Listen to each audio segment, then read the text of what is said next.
Take a break from your busy schedule and join Harold Sala for Guidelines for Living. Living in a broken world creates a kind of spiritual skepticism in our lives, especially when we see human failure mirrored in the lives of those whom we have put on pedestals, thinking of them as a cut above the ordinary. Then when they fail you, you ask, is there anyone who really lives the life out there, instead of simply using the language and saying the right things? The reality is that God is sovereign, and He uses even human failure, no matter whether it is the failure of a fellow Christian who negatively impacted your life, or the failures of those living on the other side of the cross to accomplish what He wants done in your personal life. But first, what does it mean when we say that God is sovereign? Simply put, it means that God is still in control, that what happens to you is not a matter of chance or fate, but something which God allowed. Why? Perhaps you will never know. To show you His strength, His hand of protection, perhaps His provision in ways that would not have happened otherwise had you not become a victim of someone's wrongdoing. Yes, of course, God could very easily have gently laid His hand on the life of the person who hurt you, but that would mean that God would remove human will, that He would not allow His own to be impacted by the sins of others. And from the beginning of time, God has chosen to walk with His own through a corrupted, sinful world, promising to be with them as they go through the dark valleys, but never promising to deliver them from the impact of wrong this side of heaven. The story of a young man who ultimately became Prime Minister of Egypt vividly illustrates that truth. His name, Joseph. You read about him in the Old Testament book of Genesis, beginning in chapter 37.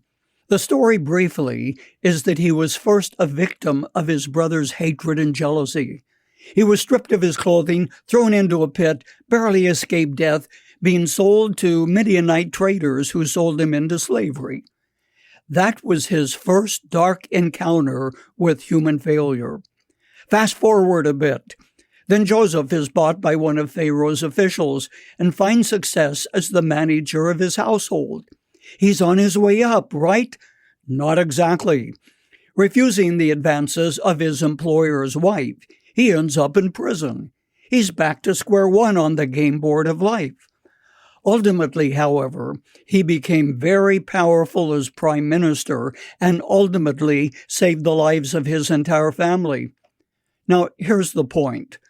God uses what we think of as failure as the springboard to what He wants to do, lifting us up far beyond the point we would have been had we not become, yes, victims of wrongdoing. If you could only see the entire picture of how God's strong hand is still hovering over your life, sustaining you, showing you that you will never be in a pit deeper than His hand can reach you. How different would be our attitude when things happen that we really dislike.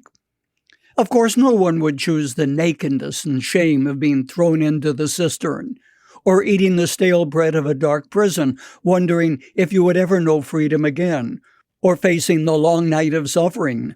Only through difficulty do we learn what God told Paul, "My grace is sufficient for you, for my strength is made perfect in weakness."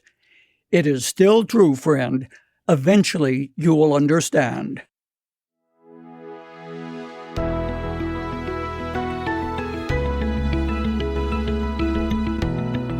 You've just heard Guidelines for Living. For more practical and inspirational messages, visit guidelines.org. If you find our devotionals helpful and would like to share them with others, consider supporting our ministry with a donation. Again, that's guidelines.org. Thanks for listening to Guidelines for Living.